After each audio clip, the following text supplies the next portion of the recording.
Over the last 14 years, I've worked closely with people who suffer from depression, or at least think that they do. I choose my words very carefully because they think they're suffering from an illness in much the same way as cancer or heart disease is an illness. Depression isn't an illness, depression is a reaction, and we'll explore what I mean by that in a moment. It is the construct of an overactive subconscious mind that is addicted to deeply embedded useless thought. And as you know from other videos on this website, we are plagued by useless thought, all of us to greater or lesser degrees. But useless thought is only thought, and on the basis that as adults we can choose our own thoughts, useless thought should have no effect in our lives. So, even though the effects of depression are very, very real in the lives of sufferers and perhaps those around them, depression is just an illusion. It doesn't exist. A couple of years back, while I was in Dublin, I bumped into a Dr. Peter Breggin, a world-renowned psychiatrist and campaigner for an alternative and more individual therapeutic approach to the treatment of depression than the traditional way of, oh, you have an illness, there's a pill. He was in Dublin to assist at the launch of a book by Michael Corey and Anya Tubridy, psychiatrists, leading psychiatrists in Ireland. The book is called Depression and Emotion, Not an Illness. I recommend it on this website. Now, interestingly enough, when I started reading the book, I noticed that it was laid out in a certain format and broken down under various subject headings like bullying or sexual abuse or post-traumatic stress disorder. And you may say to yourself, well, you know, surely that is slightly separate from the subject of depression, but the book is organised that way because these things are the root cause of depression. In other words, depression isn't something you just have. There's a reason why you have it. And unfortunately, ordinary, normal approaches to the treatment of depression are, as I said earlier on, you know, you have an illness, take a pill. And that approach deals perhaps with the symptoms of depression, but will never, ever, ever get to the root cause. Indeed, in talking to Peter Breggin, he made the point that the normal approach to treating depression is very similar to you, for example, having a problem with your PC. Your PC won't start. You bring it along to a PC expert.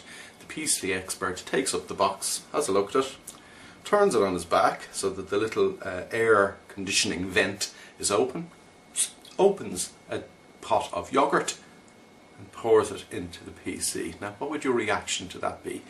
What kind of PC expert would do that? That's Peter Breggin's point in relation to the normal approach to the treatment of depression. The point he's making is that depression is not an illness. It is something that is based on your thought patterns, your thought processes. To quote him directly, depression is a software problem. There's nothing wrong with the machine itself, it's just the software you're running. Now, we're all running software because during our formative years, our subconscious minds were programmed. Let me give you an example. If, for example, during my formative years I was abused, that would make me feel very bad about myself. I might have feelings of being dirty or of feeling guilty. And as I grow up, after the age of 11 or 12, when my subconscious mind stops learning, my subconscious mind then, during my adult life, doesn't look at what's going on in my adult life.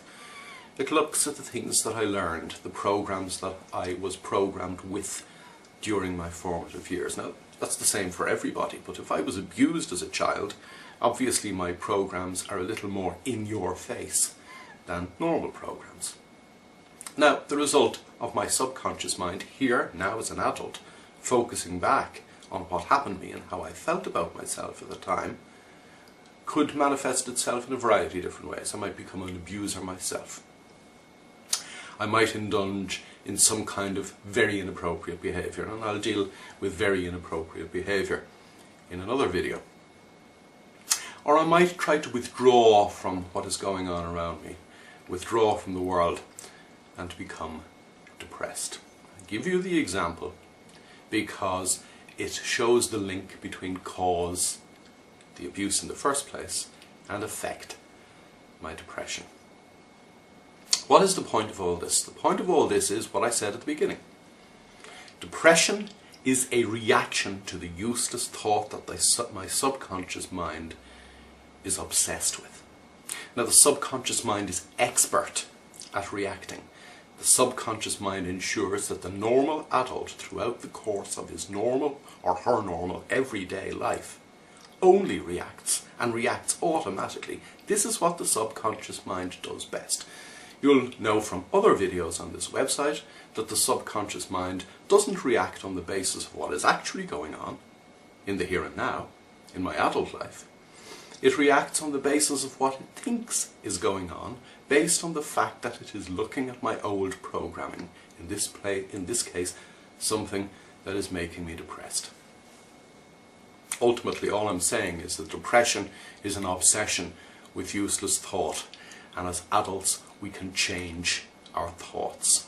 We can choose the thoughts to which we give our energy. Now, unfortunately, telling somebody who is seriously depressed something as simple and as factual as that, it may not sink in, because he or she may have an adult lifetime of chronic or deep depression. So therefore, an individual therapeutic approach, the kind of approach that Bregan was talking about, needs to be taken if you are suffering from depression, or if you know somebody who is suffering from depression and maybe their depression is wreaking havoc in your life too.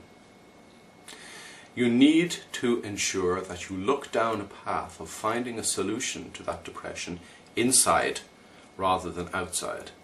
You don't put pills in, you draw out the real you.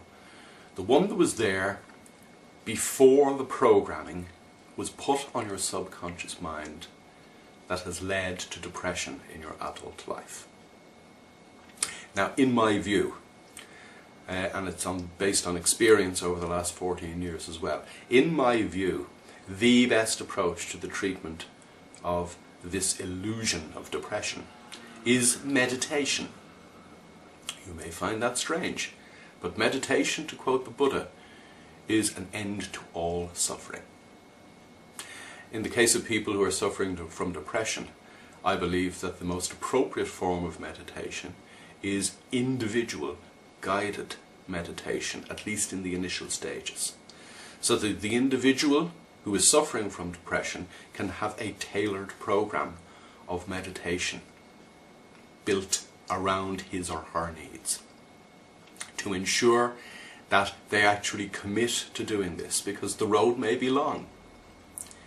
But in taking an approach that deals with the inner obsession with useless thought, and getting over that obsession with useless thought, and tearing the subconscious mind's focus away from that obsession with useless thought, and bringing the subconscious mind's attention into the reality of the here and now, which is what meditation does, a course of guided meditation for somebody who is suffering from depression, whilst it may be a long path, is a path that leads to a destination of a wonderful, beautiful life where happiness and peace of mind reign. Now, if you're suffering from depression, isn't something like that worth thinking about?